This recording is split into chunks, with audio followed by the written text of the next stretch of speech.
عزیز بچوں، آج ہم جو سبق پڑھنے جا رہے تھے وہ ہے بزم انجم، وہ ہے ڈاکٹر سر محمد اقبال کی نظم. لیکن اس سے پہلے ہم ڈاکٹر سر محمد اقبال کی حالات زندگی پر تھوڑی سی روشنی ڈالیں گے. ڈاکٹر علامہ سر محمد اقبال 9 نومبر 1877 عیسوی کو بمقام سیالکوٹ میں پیدا ہوئے. ماں باپ نے محمد اقبال نام رکھا. والد کا نام شیخ نور محمد اور والدہ کا نام امام بی بی تھا. ان کے آبا و اجداد قبول اسلام کے بعد 18ویں صدی کے آخر میں یا 19ویں صدی کے اول میں سیالکوٹ ہجرت کر کے آئی، کشمیر سے ہجرت کر کے آئی اور محلہ کھیتیا میں آباد ہوئے.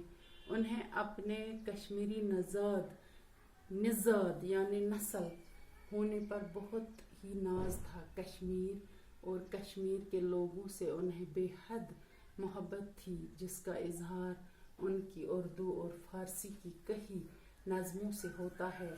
اقبال کی ابتدائی تعلیم مکتب میں ہوئی. بعد میں ان کے والد نے انہیں سکاج مشن اسکول میں داخل کر دیا، جہاں انہیں سید میر حسن سے عربی اور فارسی پڑھنے کا موقع ملا. اقبال نے میٹرک اور انٹرمیڈیٹ مینز 10+2 یعنی 11ویں اور 12ویں کا ایگزام کے امتحانات یہیں سے پاس کیے اور بعد میں فلسفہ میں MA کیا.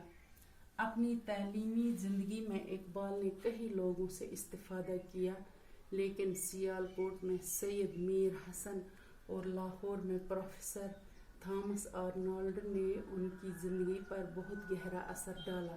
سید میر حسن نے ان کے ذوق کی شعر و سخن کی آبیاری کے معنی ہے سینچنا یا پانی دینا کی، اور آرنالڈ کی صحبت نے فلسفے سے ان کی طبعی رجحان میں جلا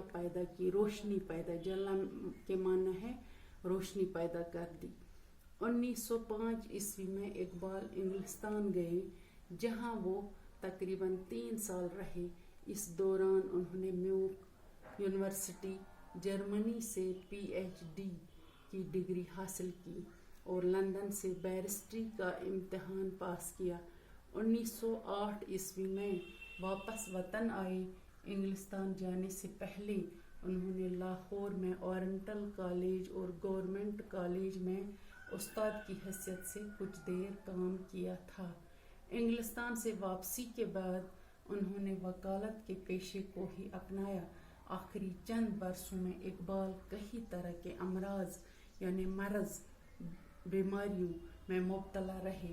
بہت علاج کیے لیکن صحتیاب نہ ہوئے. 61 سال کی عمر میں 21 اپریل 1938 عیسوی کو لاہور میں انتقال کیا اور شاید مسجد لاہور کے احاطے میں دفن ہوئے.